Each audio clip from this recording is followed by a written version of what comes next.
Miss Anderson turned her phone. Because my hair is long. To be or not to be, that is the question. Whether 'tis nobler in the mind to suffer the slings and arrows of outrageous fortune, or to take arms against a sea of troubles, and by opposing end them, to die, to sleep, no more, and by sleep we say we end, and the heartache and the thousand natural shocks that flesh is heir to. 'Tis a consummation devoutly to be wished. To die, to sleep, perchance to dream. Aye, there's the rub for in the sleep of death what dreams become. When we have shuffled of this mortal coil, must give us cause. There's the respect that makes calamity of so long. For who would bear the whips and scorns of time, the oppressor's wrong, the proud man's contumely, the pangs of despised love, the law's delay, the insolence of office, and the spurns that patient merit of the unworthy takes, when he himself might his pietous make with a bare bodkin? Who would fardels bear to grind and sweat under a weary life? But that the dread of something after death, the undiscovered country from whose bourne no traveler returns, puzzles the will and makes us rather bear those ills we have than fly to others that we not know of. Thus conscience does make cowards of us all, and thus the native hue of resolution is sicklied or with the pale cast of thought, and enterprises of great pitch and moment with disregard their currents turn awry, with this regard their currents turn and those lose the name of action. Soft, you know, their fair Ophelia, in thy orisons by all my souls. Hamlet, and then your Ophelia, Claudius, and I'm Polonius, so we'll just. Alright. Yeah.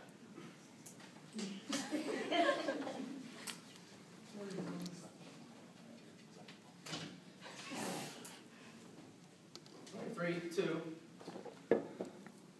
Truly, for the power of beauty will sooner transform honesty from what it is to a bawd than the force of honesty can translate beauty into his likeness. This was sometime a paradox, but now the time gives it proof. I did love you once. Indeed, my lord, you made me believe so. You should not have believed me, for virtue cannot so inculate all stock, but we shall relish of it. I love you once. I was the more deceived. Get thee to a nunnery. Why wouldst thou be a breeder of sinners? I am myself indifferent, honest, but yet I could accuse me of such things that were better my mother had not borne me. I am very powerful, revengeful, ambitious, with more offenses at my back than I have thought to put them in imagination to give them shape or time to act in. What should such fellows as I do call between heaven and earth? We are art knives, oh, I believe none of us. Go thy ways to a nunnery. Where's your father? At home, my lord. Let the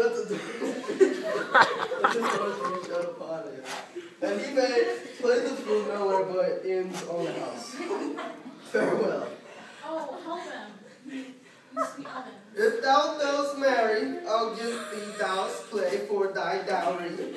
But thou art just as ice, as pure as snow, thou shalt not escape calumny.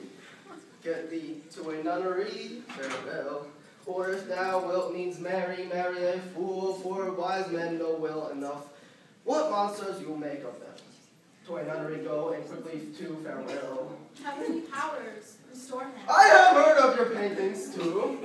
Well enough. God hath given you one face, and you can make yourself another. You glean angle, you live through in God's creatures, and make your what mystery is this. Go to! I'll no more on't. It hath made me mad, I say, we will have no more marriage.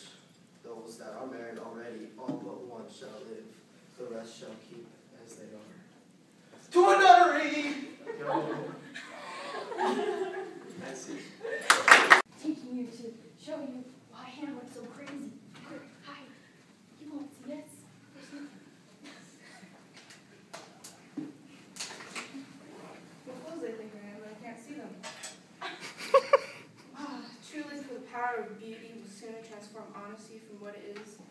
bawd that the force of honesty can translate beauty into his likeness. This is sometimes a paradox, but now the time gives it proof. I did love you once. Indeed, my lord, you made me believe so. You should not have believed me, for virtue cannot so inoculate our old stock, but we shall relish it. I love you not. I was more deceived. Get thee to a nunnery. For wouldn't thou be a breeder of sinners? I am myself indifferent, honest, but yet I could accuse me of such things, that it were better my mother had not borne me. I am very proud, revengeful, ambitious, with more offenses at my back than I have thoughts to put them in, imagination to give them shape, or time to act them in. What should such fellows as I do crawling between? Believe none of us. Go thy ways to a nunnery. Who's your father? I don't know, Lord. Let the doors be shut upon him, that he may play the fool nowhere but in his own house. Farewell. Oh, no, sweet heavens.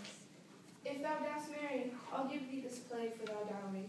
Be thou as chaste as ice, as pure as snow, thou shalt not escape calumny. Get thee to a nunnery. Farewell. If thou wilt needs marry, marry a fool, for wise men know well enough that monsters you make of them. To a nunnery go, and quickly too. Farewell.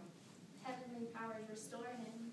I have heard of your paintings too, well enough. God hath given you one face, and you make yourself another.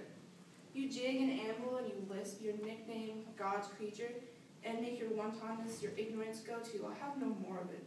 It hath made me mad. I say we'll have no more marriages.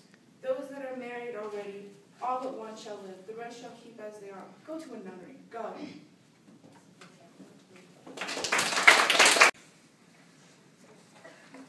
Lo, his affections are not that way tend, nor what he spake, though it lacked form a little, was not like madness. There's something in his soul, or which his melancholy sits on broad, and I do doubt the hatch and the disclose will be some danger, which for to prevent, I have in quick determination.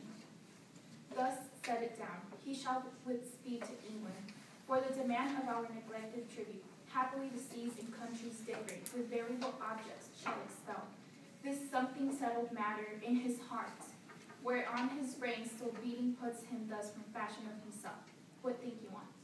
It shall do well, but yet I do believe the origin and commencement of his grief sprung from neglected love. How now, Ophelia? You need not tell us Lord Hamlet said. We heard it all. My lord, do as you please, but if you hold it fit, after the play, let his queen mother all alone entreat him, to show him grief. Let her be round with him, and I'll be placed, so please you in the ear of all their conference. If she find him not, to England send him, or confine him, where your wisdom think that shall think. It shall be so. Madness and great ones must not unwatched go. We're just going to summarize it in our own words, what he is saying. Right. Do what I say. I want you to go along with the script and don't overact. Don't make too many noises or too many hand movements because no one really likes this silly plays. I want you to not oversell it. Don't be tame and discreet. Let your actions fit the feelings of your words, but careful not to add too much to them. Just present everything exactly how it is, and it will take its shape. Don't worry about pleasing the little guys. Go for everybody. Because I have seen plays that others praise, but it would insult the art.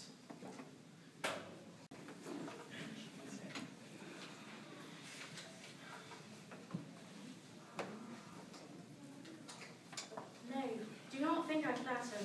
For what advancement may I hope from thee, that no revenue hast but thy good spirit to feed and clothe thee? Why should the poor be flattered? No. Let the candied tongue lick absurd pomp and crook the pregnant hinges of the knee where thrift may follow fawning. Dost thou hear?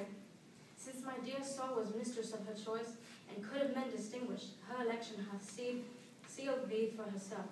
For thou hast been as one in suffering all that suffers nothing.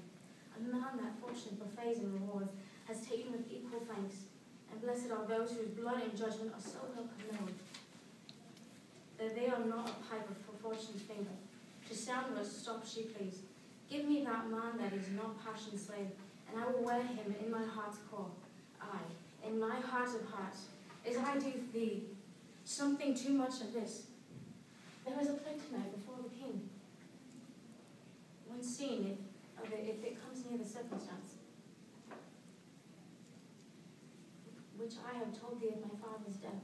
I prithee, when thou seest that afterfoot, even with the very comment of thy soul, observe my uncle. If his occulted guilt do not itself unkennel in one speech, it is a damned ghost that we have seen, and my imaginations are as foul as Vulcan's scythe. Give him heedful note, for mine eyes will rivet to his face, and after we will both our judgments join in censure of his singing. Well, my lord, if he steals aught the whistless of his play and scape detecting, I will pay the theft. The king. The king. I'm the king. It is a chair, but it's a crown. And Juliana is the queen, and I am Okay. somebody else. Someone else.